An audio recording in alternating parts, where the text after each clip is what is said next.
Good morning, hello, আমি মল্লিকা চলে আসলাম আপনাদের সাথে। Good morning with me. আকাশটা দেখুন কি সুন্দর লাগছে। দূরে নাম সংকীর্তন হচ্ছে, আজকে রথযাত্রা। এর জন্য শুভ রথযাত্রার শুভেচ্ছা রইল আপনাদের জন্য। আজকে দেখুন গাছে কম ফুল ফুটেছে। এই গাছ জানেন, গাছে ঘুমিয়ে পড়ে, বিকেলবেলায় ঘুমিয়ে পড়ে। বলবে কেন? আমি দেখেছি কালকে এসে, অনেকটা তেঁতুল গাছের মতন ঘুমিয়ে পড়ে গাছ পুরো। আবার দেখি সকালবেলায় কালকে বৃষ্টি পড়েছে, বেশি ফুল ফোটেনি, আজকে 3টে ফুল ফুটেছে, কালকে 10টা ফুল ফুটেছিল। বগড়া নিয়ে চলে গেছে। প্রকৃতি দেখুন, পাশে ভগবানের গান হচ্ছে, তার শোনা যাচ্ছে, নাম সংকীর্তন হচ্ছে আজকে।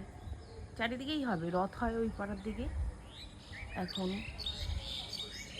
কি সুন্দর লাগছে আকাশটা, পাখিদের কিচিরমিচির শব্দ, ভোর তো ভোরই একদম। এই ভোর দেখার জন্য কাজও থাকে, কত ভোরবেলা উঠি। এবার ঠাকুরের বাসন টাসন মাজবো, গা ঠা ধোয়া হয়ে গেছে। সমস্ত পাখিরা সব আসছে যাচ্ছে, অসম্ভব সুন্দর লাগছে। আজকে রথযাত্রা কারা কারা দেখতে যাবেন? আমরা এখান থেকেই দেখা যায়, আমাদের এই ছাদ থেকেই। কিন্তু এদিকে এই বাড়িটা হয়ে যাওয়ার জন্য আর দেখা যায় না। এই রাস্তা দিয়ে যায়, যাবো তো অবশ্যই।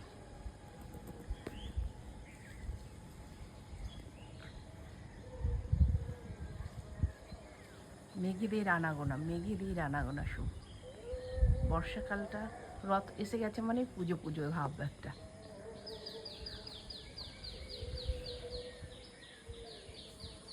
অসম্ভব সুন্দর লাগছে।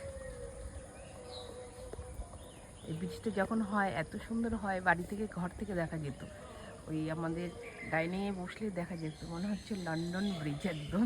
এত সুন্দর লাগে। চারিদিকের এখন ব্রিজে এইরকমই হয়েছে, অসম্ভব সুন্দর।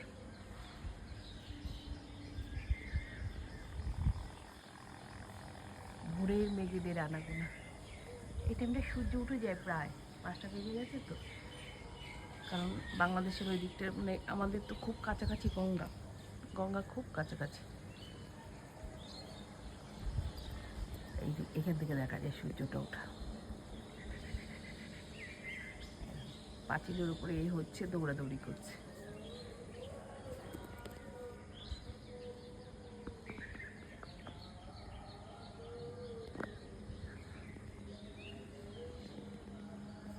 পায়রাগুলো উড়ে চলে গেছে। পায়রাগুলো এখানটায় সকালবেলা উঠে মিটিং করতে থাকে, আবার উঠবে আবার আসবে। আমাদের কাছে শিউলি ফুল তোলা হয়ে গেছে। ফুল ফুল ভোরবেলা না তুললে আর ফুল পাওয়া যায় না। ওকে, আজকে এখানে রাখি। আবার খুব শিগগিরই আপনাদের সাথে গল্প করতে চলে আসবো। বাই। আজকে রথযাত্রা খুব ভালো করে কাটাবেন, সকলকে বলছি। রথ দেখতে যাবেন, জিলিপি খাবেন, পাঁপড় খাবেন। আমাদের এখানে এক জায়গায় খুব পুতুল নাচ হয়।